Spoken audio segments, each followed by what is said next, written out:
है तो मनीष कश्यप चुनाव निश्चित जीत जाएंगे। ये लोग पहले मनीष कश्यप को बीजेपी से जोड़ते थे कि बीजेपी से इनको टिकट मिलेगा, ये बीजेपी का आदमी है, तो वगैरह वगैरह करते थे।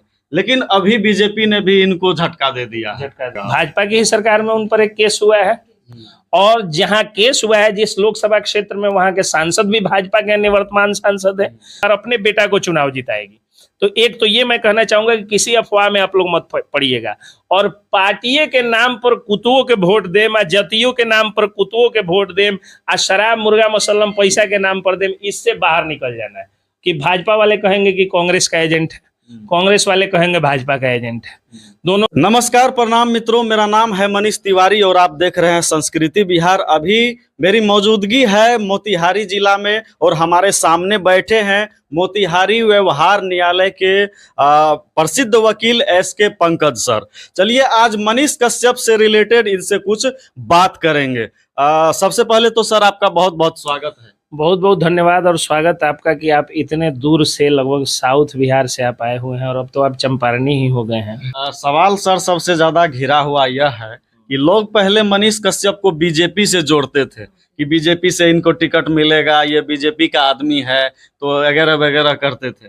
लेकिन अभी बीजेपी ने भी इनको झटका दे दिया है। इस पर क्या कहिएगा? भाजपा की ही सरकार में उन पर एक केस हुआ है और जहां केस हुआ है जिस लोकसभा क्षेत्र में, वहां के सांसद भी भाजपा के निवर्तमान सांसद है। तो ये लोग गलत समझते हैं। देखिए, गरीब और मध्यम वर्गीय व्यक्ति किसी का नहीं होता है।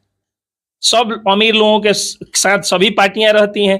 ये अपने जिले में मनीष कश्यप जिस जाति से आते हैं, मैं जात की बात नहीं करता हूं, लेकिन उसी जात से जो लोग माफिया हैं, जो शिक्षा माफिया है, जो गुंडा माफिया है, जो जमीन माफिया है, उनको आप देखिए, एक तरफ राधा मोहन सिंह उनके घर जाते हैं, दूसरी तरफ जो है वो विनोद श्रीवास्तव और ये लोग भी, मतलब जो आरजेडी वाले हैं, वो भी जाते हैं। तो वो तो सबके हैं और जो गरीब मध्यम वर्गीय हमारी आपकी तरह है, वो किसी का नहीं है, उसको कोई नहीं छूता है। तो लेकिन हम गरीब और मध्यम वर्गीय लोग क्या करते हैं कि हमेशा पार्टियों के नाम पर आपस में लड़ते रहते हैं। हम भाजपाई हैं, फलानवा ललटेनिया है, उसको हम नहीं देखना चाहते। ललटेन भाजपा आपस में मिली हुई रहती है, सब मिला हुआ। ये सोचने की बात है कि गरीब और मध्यम वर्गीयों को कोई टिकट नहीं दे रहा है, उसको दिलाने की जरूरत है। तो ऐसा सर क्यों? मोदी जी भी कुछ दिन पहले आए थे, बोले थे परिवारवाद को खत्म करिए, ये इसका क्या तात्पर्य? मोदी जी परिवारवाद पर आकर के अटैक किए हैं। तेजस्वी यादव को, मीसा यादव को और रोहिणी यादव को घेर लिए हैं और तेजस्वी यादव, मीसा यादव, रोहिणी यादव मिल करके एक लिस्ट जारी किया है लोग कि मोदी जी आएंगे तो नवादा में बेटा के लिए वोट मांगेंगे।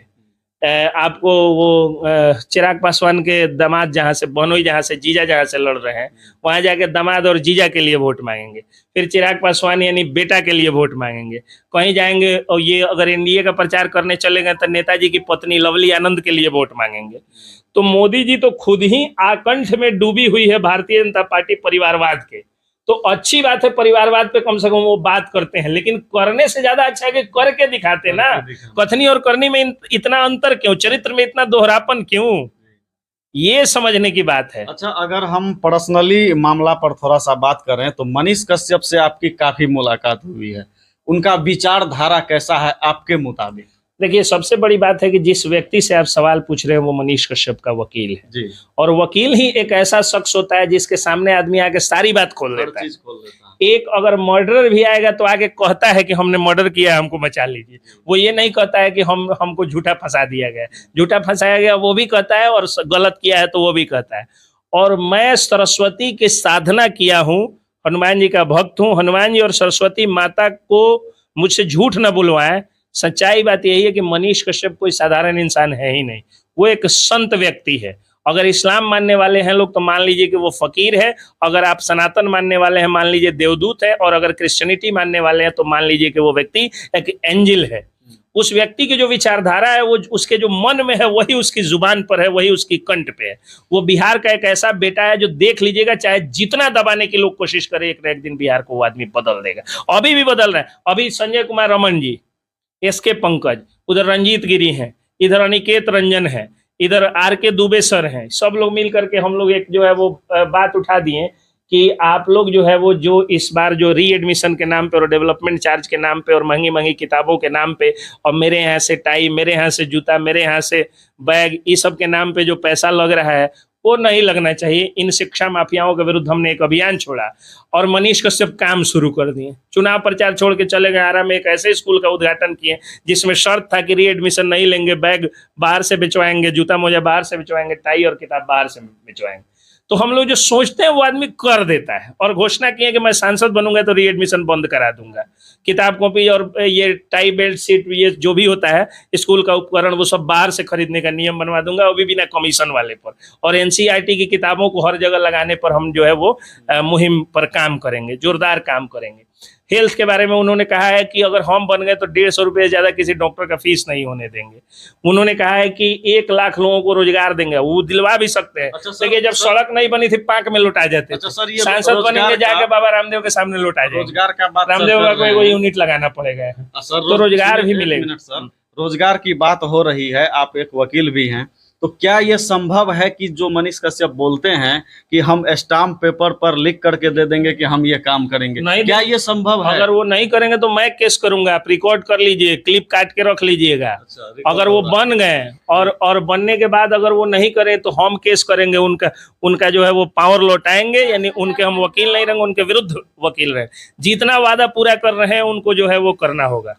सबसे ज्यादा महिलाओं के ऊपर जो है अत्याचार होता है, अगर मनीष कश्यप जीत जाते हैं तो मनीष कश्यप क्या करेंगे? उन्होंने बोला है कि अगर वो जीत जाएंगे तो सबसे पहले तो 25,000 बेटियों को जूडो कराटे की ट्रेनिंग देंगे, ताकि जो बेटियां जाती हैं पढ़ने और स्कूटी के पीछे या साइकिल, लेडी साइकिल के पीछे जो मजनू की औलाद जो है वो बत्तीसी दिखाते हैं, खिसोटते हैं, अगर ज्यादा अति करेंगे तो एक पंच देगी, बत्तीसी झाड़ देगी।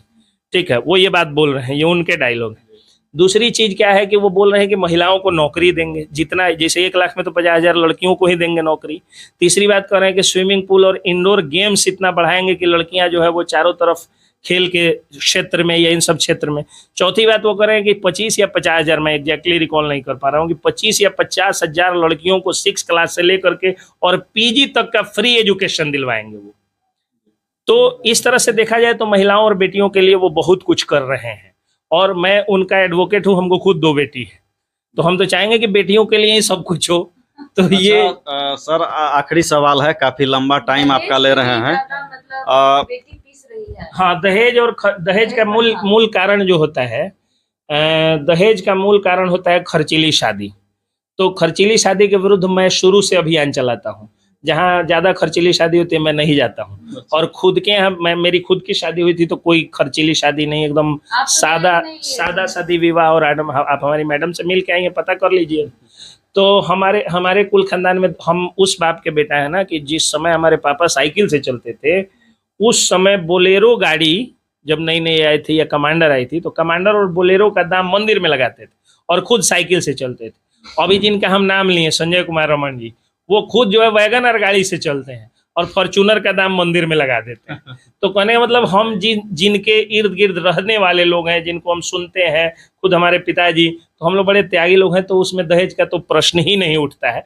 अभी रमन जी का आप घोषणा सुन लीजिए, मैं घोषणा कर रहा हूँ, हमारे मामा जी, उनको 2 बेटा, दोनों डॉक्टर, 1 सिक्का दहेज नहीं लगेगा। कोई योग्य लड़की ले आकर के दिखाइए, लड़का डॉक्टर है तो जाहिर सी बात है हमको डॉक्टर लड़की चाहिए, या योग्य लड़की हो, कोई बढ़िया सर्विस में हो, पढ़ी लिखी विद्वान लड़की हो, लाइक माइंडेड हो। ये पत्रकार थे, आप पत्रकार थी तब ना शादी सफल हो गई, तो उसी तरह लाइक वाइज माइंडेड हो। तो 1 सिक्का दहेज नहीं लगेगा और बिल्कुल खर्चीली शादी मुक्त विवाह हम लोग करेंगे उनका।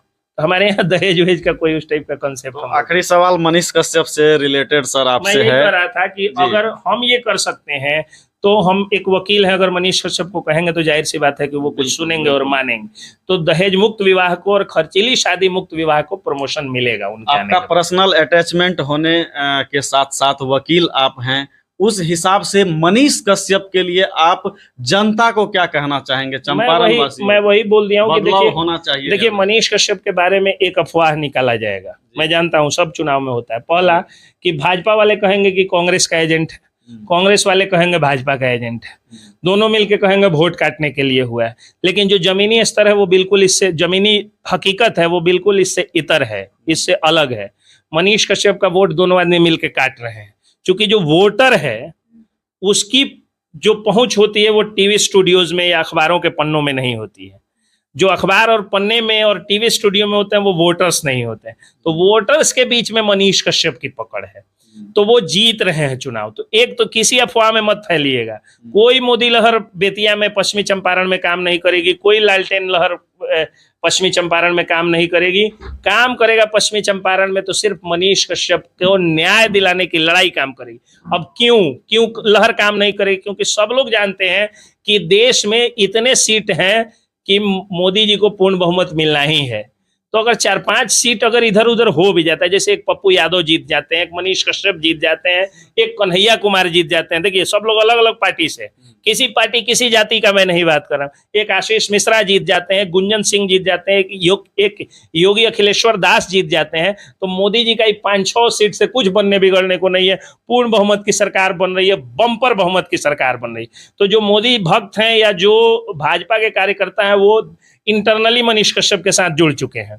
और जो लालटेन वाले लोग हैं वो भी जानते हैं कि जितनी सीटें पिछली बार तो 1 सीट मिली थी कांग्रेस को, तो इस बार वो लोग सब लोग जानते हैं कि कितनी सीट मिलेगी।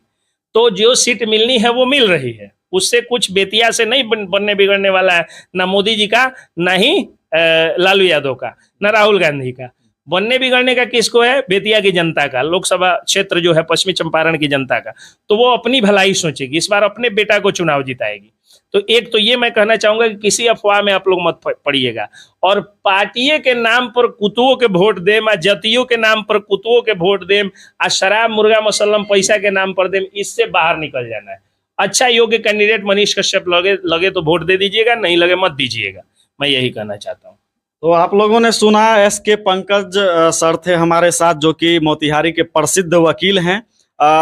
इनका विचारधारा आप लोगों ने सुन ही लिया। बाकी आप लोग क्या सोचते हैं मनीष कश्यप जी को लेकर के कमेंट बॉक्स में जरूर बताइएगा। तब तक के लिए सर बहुत बहुत आपका शुक्रिया। बहुत बहुत धन्यवाद आपका भी।